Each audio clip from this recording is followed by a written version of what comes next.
That's right. That's right. What's going on, everybody? It's your boy Dead on Dave, and I'm back. I'm back. I'm alive. I'm feeling much, much, much better, my friends. Thank you for all the support, the well wishes, and everything that's been going on this week. My voice still sounds a little messed up. I'm a little bit sick still, but I'm okay to record. I'm totally fine to get back in the saddle if you are so inclined. If I cough a little bit, please forgive me. But other than that, I feel pretty damn good. The body feels good, the mind feels strong, and the voice feels like it can hold up to some scrutiny. So, I'm back, and I am here with a lot to get to. Look, if everything's not regular for a few days, just please forgive me. But I definitely do feel good enough to be back recording. I might have to give myself a little bit of break because of the throat. But I do feel good, and you'll get at least one video a day from here on out because that's what we do here on Dead on Dave Productions. A couple announcements. Make sure that you guys are like Tim King and so many other people out there who have been tweeting me pictures wearing your Dead on Dave Productions merchandise that you can get right on Spreadshirt.com. deadondave.spreadshirt.com. Make sure you're checking all that stuff out. Some very cool stuff. I should probably be wearing my own shirt right now, but I'm not. I'm wearing a cool Mario shirt instead. So, also, we are now on SoundCloud. That's right. And the information's right down there in the little ticker thing.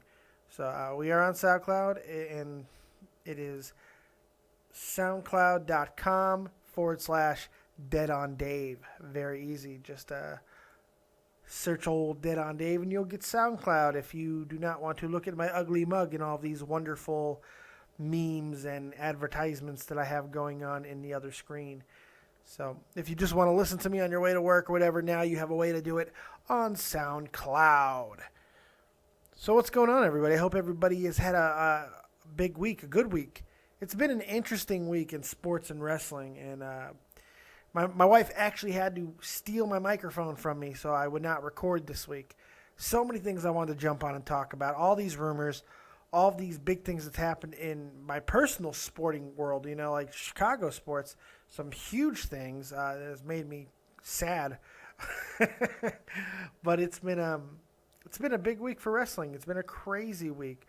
So we're going to talk about a bunch of stuff. This is probably going to get broken up into a couple parts. I will do an extensive review on everything that has happened as far as shows.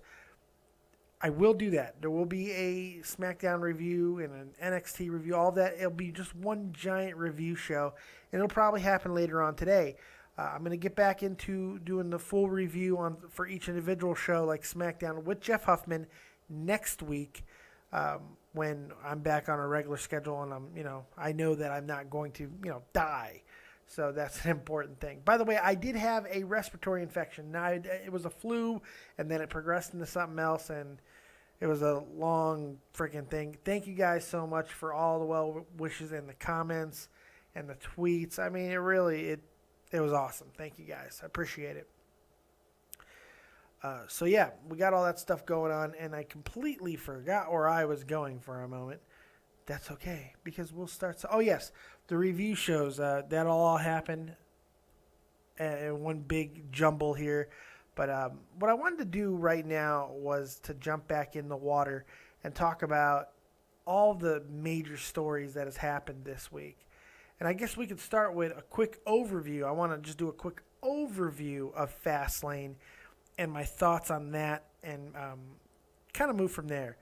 So before I do a review on it, let's just talk about it for a moment. Fastlane. I was pleasantly surprised with most of it. I watched it a few times now. I thought the crowd really, really was terrible. That is until that I read a lot of live reports. I read a bunch of them, and apparently there was a problem with the acoustics virtually all friggin' night.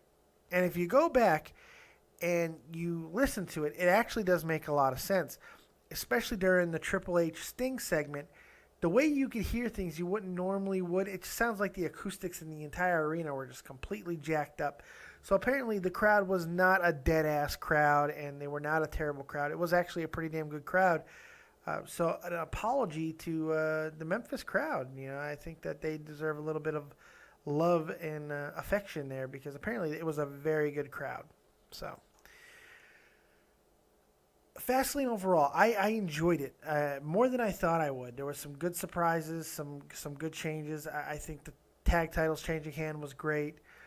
I'm not sure how I feel about this John Cena Rusev thing because the only reason just historically WWE, to have Rusev go over John Cena the way he did this early seems to be like they might feed Rusev to Cena, which would run contrary to everything that I've been hoping and talking about when it comes to Cena after WrestleMania. My hopes is that he's going away and Rusev is going to go over him very strong at WrestleMania. Now, I'm not so sure that's going to happen, and I don't know how I feel about it. It's a very strange situation because all signs are pointing to Rusev being fed to John Cena, and that is sucky. I think the match of the night was it was Roman Reigns and Daniel Bryan. I thought it was a great match. Roman Reigns showed more in that match than he has the entire time that he's been working on the main roster. He showed that he can be stretched out. He showed he can do more than what people thought he could. WWE does not necessarily want him to do those things all the time. That's why they don't. It's not like John Cena is incapable of wrestling a 5-star match. He's had a 5-star match with CM Punk and and with himself, Daniel Bryan and Triple H and Shawn Michaels. He's had those matches. Reigns can have those matches too, but the reality is they're not gonna need him to do all that, do that all the time because of the role that Roman Reigns is going to have as a top guy, if that's still the plans. After that match, I was much more comfortable with a lot of things. One thing in particular is Daniel Bryan's ability to take punishment. He took a lot of punishment in that match. He showed a lot of the same recklessness that we've seen from him in the past. However, he's implemented some new things as well that just kind of made me feel comfortable about where he is. And if he were to wrestle Brock Lesnar somewhere down the line, I wouldn't be as nervous as I was, say, a month ago. Why do I bring up the possibility of him wrestling Brock Lesnar?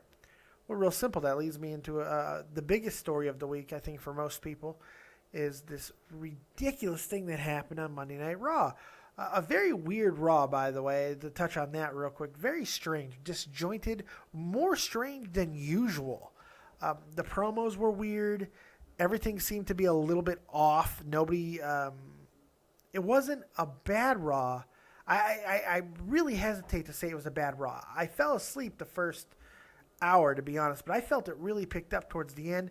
A strange promo with Paul Heyman and Roman Reigns. I feel like they really tried all night to yet again really go over the top and pushing Roman Reigns and making him into this larger-than-life star, which I'm fine with because it came from Paul Heyman.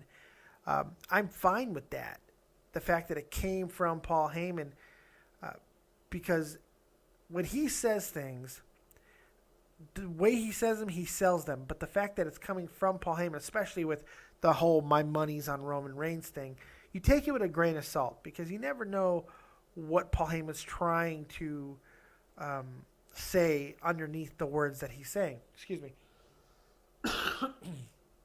So, it's quite interesting that promo was formulated the way that it was.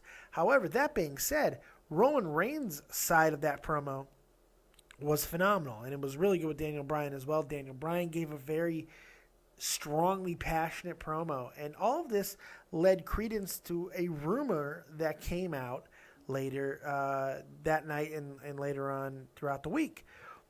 Brock Lesnar was advertised for the show. He was there backstage. What had happened was he left. He got into a tizzy, he got into a huff, and he left. Nobody knew why. On Reddit, there was a story from a credible source that stated that he was upset that Roman Reigns failed a drug test and Vince McMahon was not going to be suspending him over it. The report was very detailed, but a lot of things like Brock Lesnar took his own private plane to Raw and all of this stuff. It was just very crazy stuff. It turns out that basically that entire Reddit report is bullshit.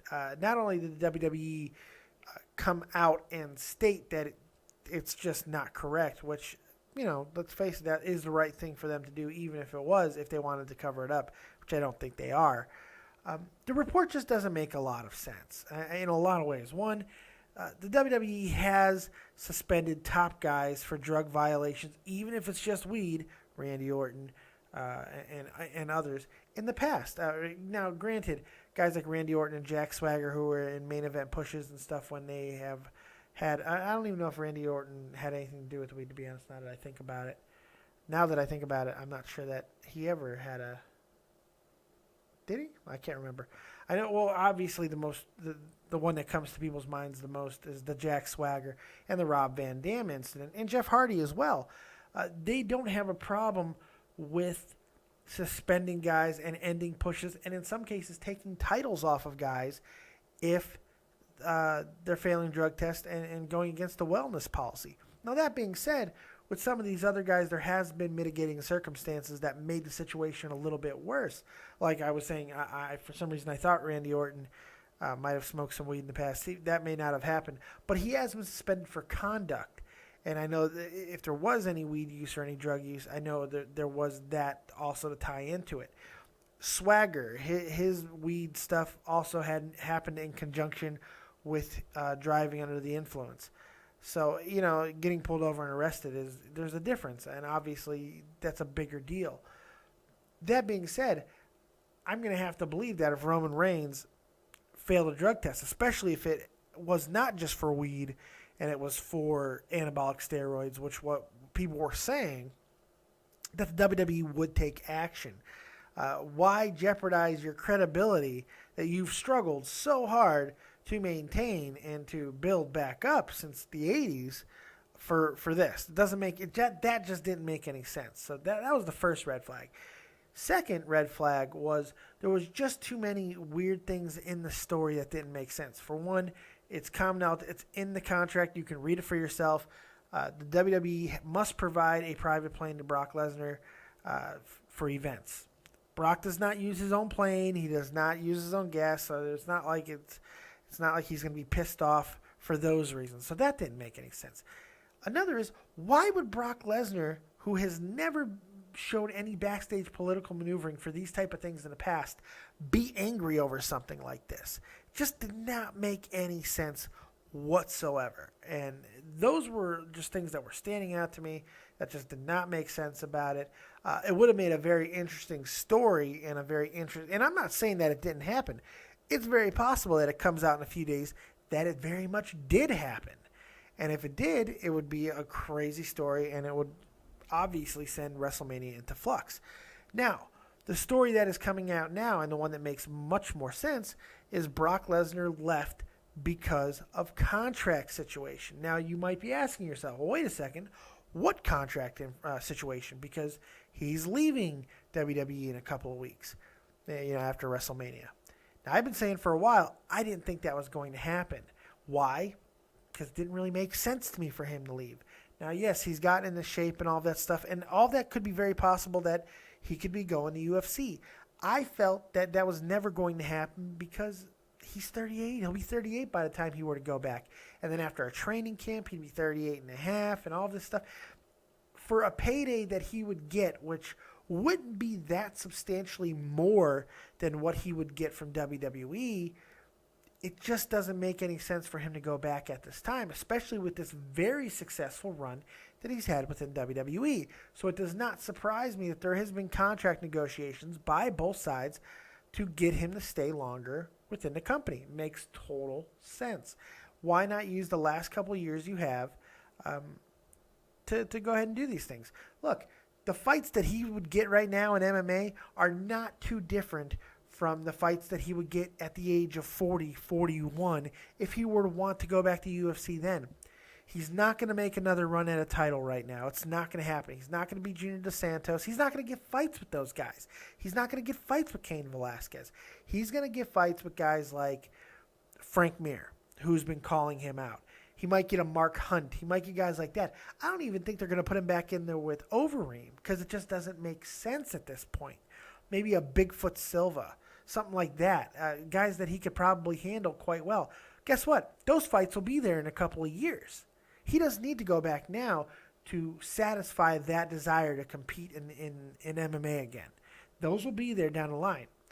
Brock being a savvy businessman, which everybody does conclude that he is, it makes sense for him to be negotiating to stay and make his money now and make the most out of his current run within WWE.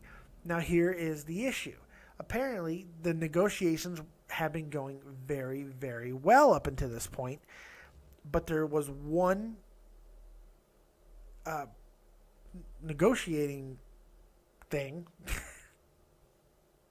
There's one situation that they were having problems negotiating. Now, I don't know what that is. It's not been reported exactly what the holdup has been, but apparently it got heated enough to where Brock and Vince had an argument backstage, and Brock dropped the deuces. He was supposed to be on Raw later that night to confront Roman Reigns. It didn't happen because he left. It's not an uncommon negotiation tactic at all. It happens, and apparently the WWE is not even pissed off about it, and they fully expect Brock Lesnar to carry out the rest of the dates that he has with the company. From what I'm understanding, the holdup is very workable. It should be easily taken care of as soon as they want to take care of it. It's smart by the WWE to lock him up now instead of letting him take offers from UFC, from Bellator, from a couple of the other places, because you have to think that someone like Jeff Jarrett, being a smart man, that he can be at times, and I got to give him a little bit of credit lately because he's been doing some very, very, very smart things, and I'll make a video about that at a later date because I don't give Jeff Jarrett a lot of credit very often.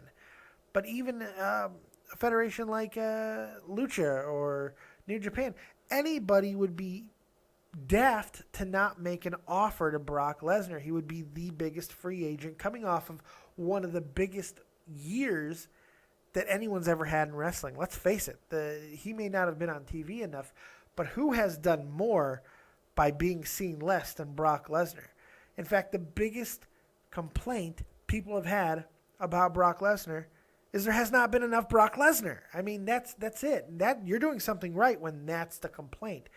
So it's a very interesting time to be Brock Lesnar. So he's going to want to go to negotiations.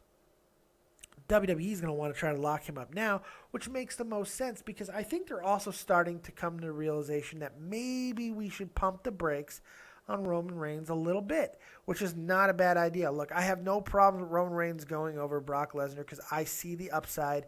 I see the potential there within him.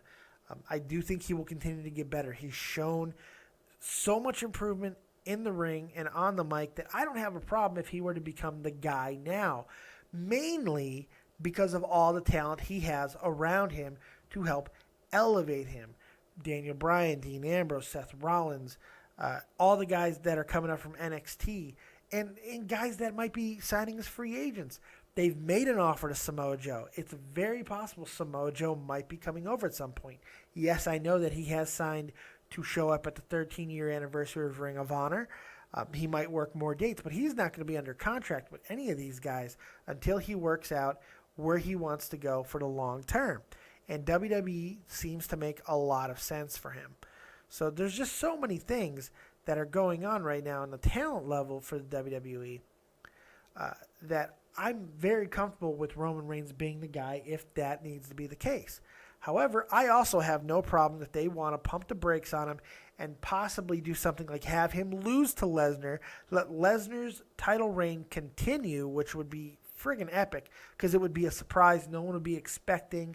Brock Lesnar would truly be a monster among all monsters, and then they could work something with somebody else, maybe a Daniel Bryan underdog scenario, or a few other guys. I mean, there's Seth Rollins. Let's get this Seth Rollins-Brock Lesnar match. Let's make this happen. Go full heel with Lesnar again. Let's make the face turn with Seth Rollins. Let's see him be the main face on the roster. I think he could be that guy. And then you have flexibility with Roman Reigns down the line. That being said, You pump the brakes on Reigns now, and then what do we have coming up in a couple of months? Ooh, we have Money in the Bank. Roman Reigns would be a perfect candidate to win Money in the Bank this year. I think there's also a possibility of splitting up the titles again at some point, which I'm not a fan of, but because of the way that the roster is right now, and I think that with the influx of talent, that might be a possibility somewhere down the line, is restructuring the brands yet again, which I wouldn't mind seeing. But I think that's an outside possibility of happening. I'm sorry I'm kind of just coming at you. I haven't talked about wrestling all week, and I'm just very excited. So it's been just ready and raring to go. So this whole thing has been quite strange with this situation with Roman Reigns. And did he take drugs? Did he get busted? I think the answer at this point is no, but I reserve the right to change my opinion as soon as I get more facts. So I think that's where it is right now. It just didn't make a lot of sense, and it'll be very interesting to see how things play out from here. I have yet to watch SmackDown, so if some of my match things for this week seem a little off, it's because I didn't watch SmackDown yet. I did read the spoilers, but I don't remember much, so it is what it is there. Okie dokie.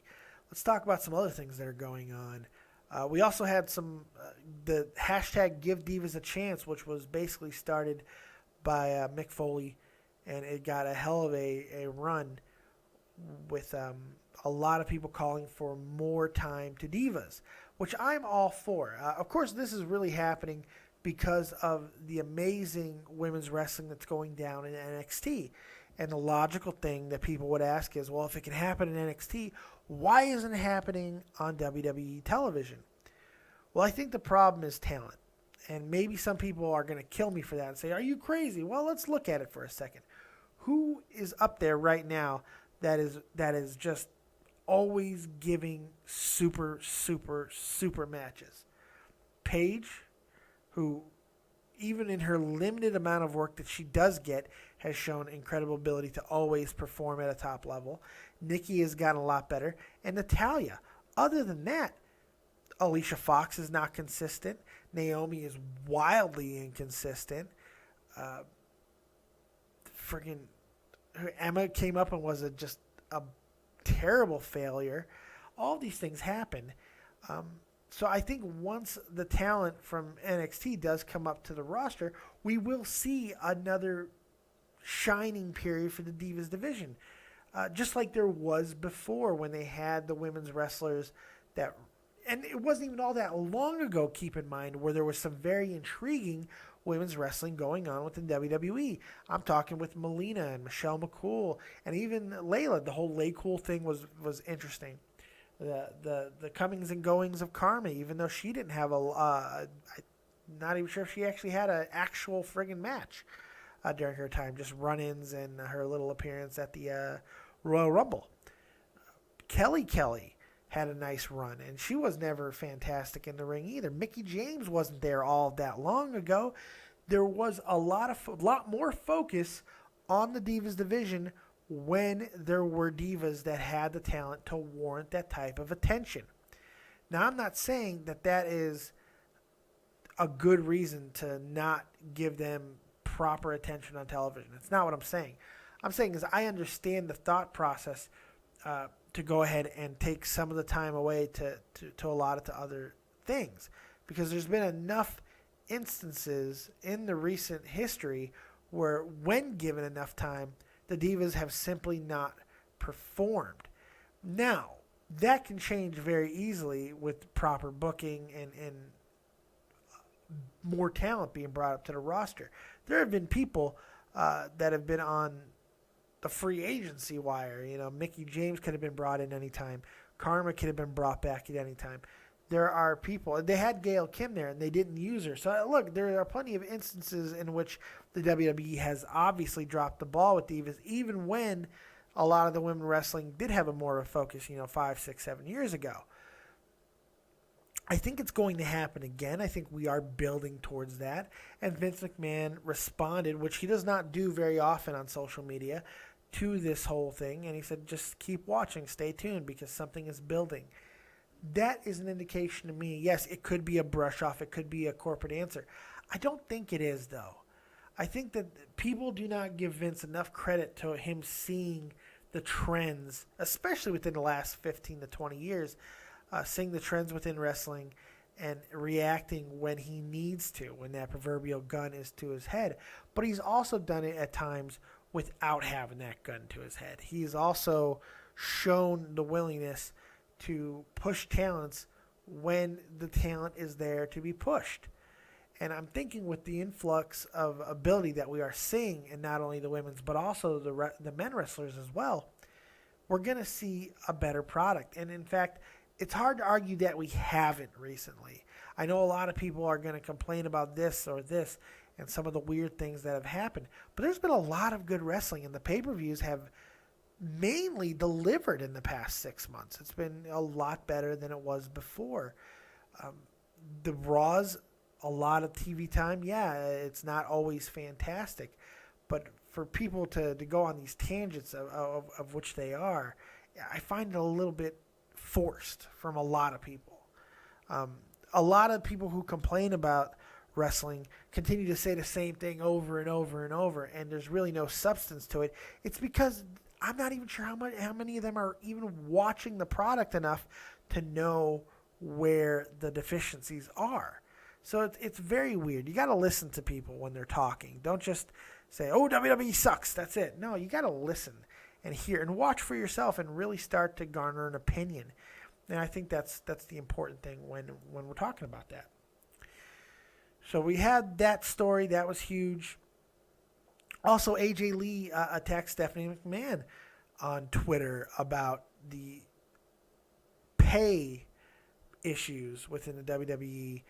And by the way, it's not just in the WWE. It is all over the wrestling world where there is a discrimination. I wouldn't even call it a discrepancy of pay between men and women. But you know what? That's everywhere as well. And I'm not saying it's right because obviously it's not. However, that being said, AJ Lee made some very big comments about how, the there are divas that are topping in the merchandise selling, and some of the highest rated segments recently have been Divas stuff. And I think she's talking about herself. She's referring to herself because she is one of the top sellers within the company. However, while she may be the 6 or 7 top seller on WWEshop.com, which people are seeing, they're not showing you the numbers, which have been released now, of the discrepancy between the number of money in dollars what she is selling compared to the top guys. It's not there. Yes, she might be 6 or 7, but that's because she's selling at the same level as a I don't know, friggin' who doesn't sell? Maybe an R-Truth, sells some merchandise. But I'm sure she's outselling R-Truth. What I'm saying is she's not selling merchandise at a Cena rate or a CM Punk rate when he was selling. I mean, there is a drop-off because, let's face it, there's not a lot of people that are going to buy that merchandise compared to men's merchandise. It's just that's what it's geared to. Now, I would wear like a Charlotte Flair shirt because I think that Charlotte shirt is badass to do it with Flair. I love the blue. I love that shirt. I'd wear that. But there's not a lot of other female merchandise that I would wear because I'm a guy and I like freaking Stone Cold Steve Austin shirts and I like DX shirts and all that stuff right behind me. That's just how it is. And a lot of the segments that she was talking about that were highest rated, she was in the ring with people like CM Punk and John Cena. The Divas on their own, if it became just a Divas show, they're going to get ratings much lower just because that's not where the industry is. There's never been a huge call for all female wrestling or even extended female wrestling. We like to see good matches, but how many people, honestly, don't be a friggin' mark for trends and say, yeah, I would totally watch that. If Raw did 2 hours of just women's wrestling, or even an hour of women's wrestling a week, how many of you would actually watch it? And I'm not saying that that's right either, but it is something that you have to take into consideration. If they have the talent, then yeah, we're all for it. But let's face it, a lot of us are going to want to get back to the main title stuff. Uh, that's just because that's where wrestling always has been. And I'm not saying that women's wrestling cannot succeed, because that's ridiculous, because it probably can, given the right situation, but it hasn't yet. There hasn't been a women's federation that has just gotten on mainstream television and competed with all the big boys. I mean, it's just not there for it. Now, the trend within combat sports, now if you want to put WWE into that category because of the success of the women's divisions within the UFC, the trend might be suggesting otherwise, and we might see more of a focus on that in the future. And you can't really say that they haven't now, because now granted it may not be fully wrestling focused or wrestling focused at all, but the WWE has put emphasis on its divas with the Total Divas, which a lot of people would argue has weakened the Divas division in a lot of ways, and I'd be one of those guys to argue that yeah, it has, but the willingness to put them in the spotlight is there. They do it. It'll just be interesting to see how it happens going forward. But it was just a very interesting thing for AJ Lee to do, especially with her not being there. And, of course, the Rocky situation with Punk. Is this just her furthering herself from the WWE? I think Stephanie McMahon did a really good job of responding, even though it is being reported that was Vince's words coming through Stephanie, and she was completely livid with the entire situation, which I don't doubt that she was. She doesn't like being called out like that. I mean, who does? So it's just a very interesting thing that's happening with that. There's just been so many crazy things that have happened within the last week. Let's go ahead and talk about what just happened. Something else that just happened. The WWE elects Triple H and Stephanie McMahon to the board of directors. This is major change within the company. This has the chance to be landscape altering, because that's more power for two people, at least one of them, who have really shown recently to have gotten it as far as booking, where he's been allowed to really have control. And of course, I'm talking about Triple H. I think the general consensus is starting to be that Triple H can be the guy to run the company if given enough power. This is a step in that direction. So I'm really enjoying seeing things like that and seeing more power and maybe the future of WWE management being shaped within the board of directors. I think that's a very cool thing. And Vince seems to be pretty excited about it. He seems to... Maybe Vince is closer to the end of the tunnel than we know. And this is just something that maybe we wouldn't have saw coming a couple of years ago.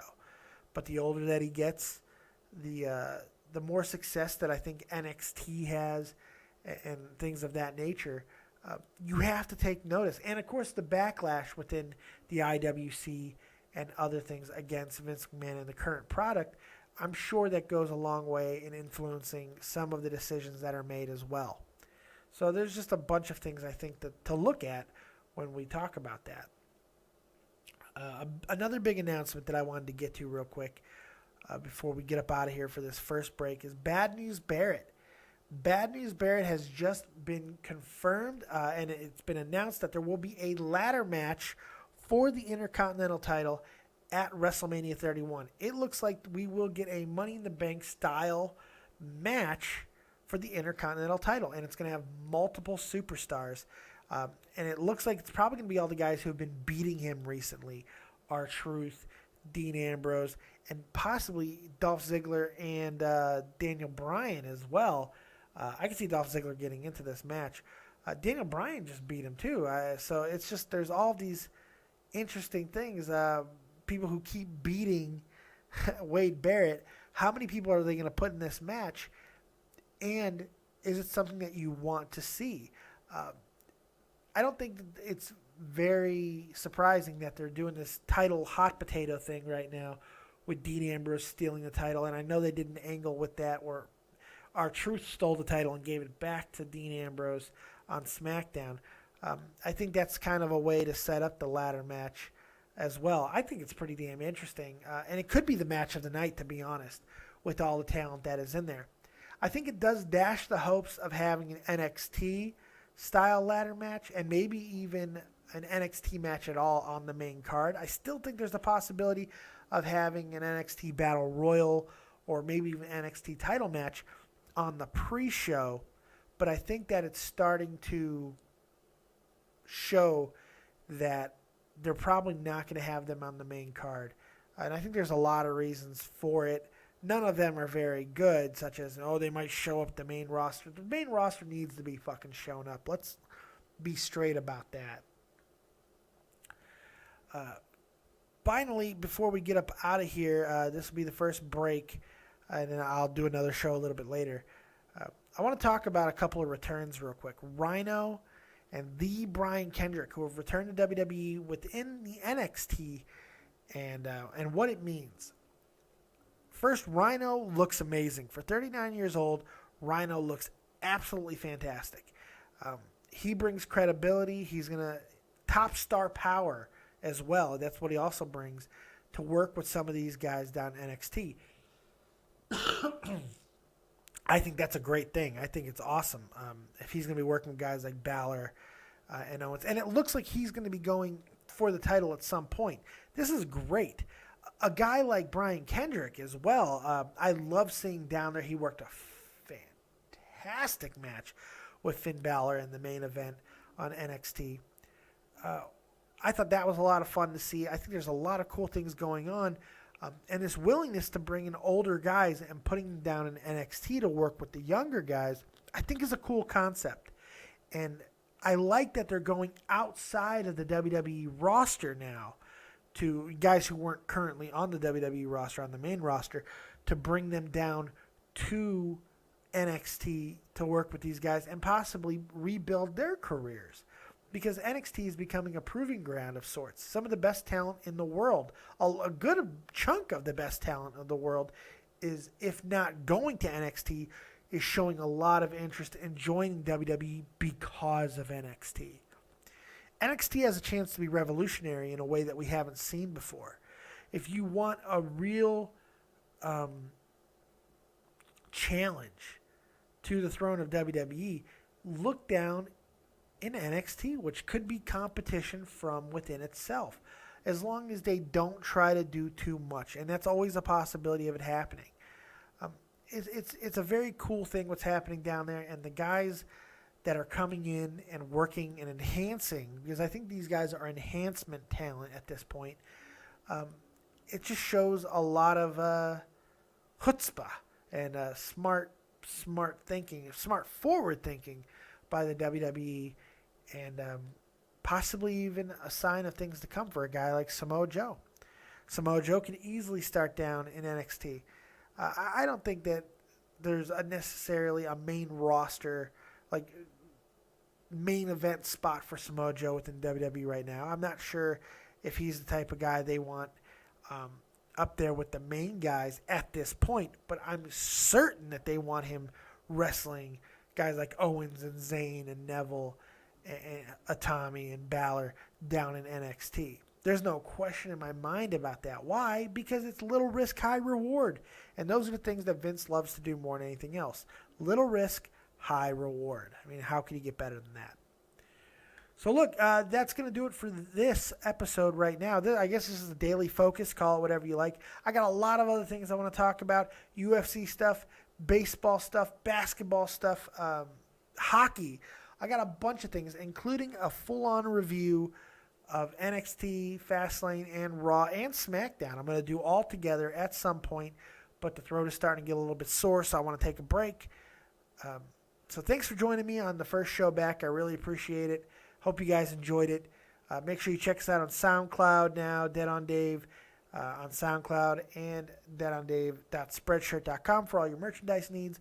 Make sure you're checking out Joe Cronin's show for everything that's going on there. I will be making my return on Monday, no question about that. Make sure you're checking out my boy Tommy C. Shot from the Point. He's had a good week of solo shows. Unfortunately, I've not been able to be his wingman this week because of the sickness. But I'll be back. If not next week, because I believe that Matt Kazar might be back there supporting Tommy next week. I'm not sure yet, but I'm sure you'll see me on Shot from the Point sooner rather than later. Well, other than that, I really appreciate you guys joining me right here on my comeback episode. Make sure you like, subscribe, and share. As always, we are on that road to 500 subs. We're almost there. Go ahead and help me achieve that. And the big giveaway of the unboxing videos will be happening once we get there. Remember, 500 subs. All the stuff that I've been taking out of those unboxing videos, I've been putting some into a box that is slated for. In fact, here it is. In case you don't believe me, look at that. 500 subs. See right around there, because this is what that is for. So here's a little quick peek at some of the stuff that is in there. Look at that. There's a pop vinyl, and there's all kinds of cool stuff in there. That's it. That's all the special sneak peek you get, though. Get me that 500 subs, people, and this will be given away to one lucky subscriber. Go ahead and close that thing, you dumbass. All right, but look, guys, thanks for everything, all the support this week. I really, really appreciate it. And we will see you right here a little bit later on Dead on Dave Productions. Thank you for joining me. We'll see you next time. Peace.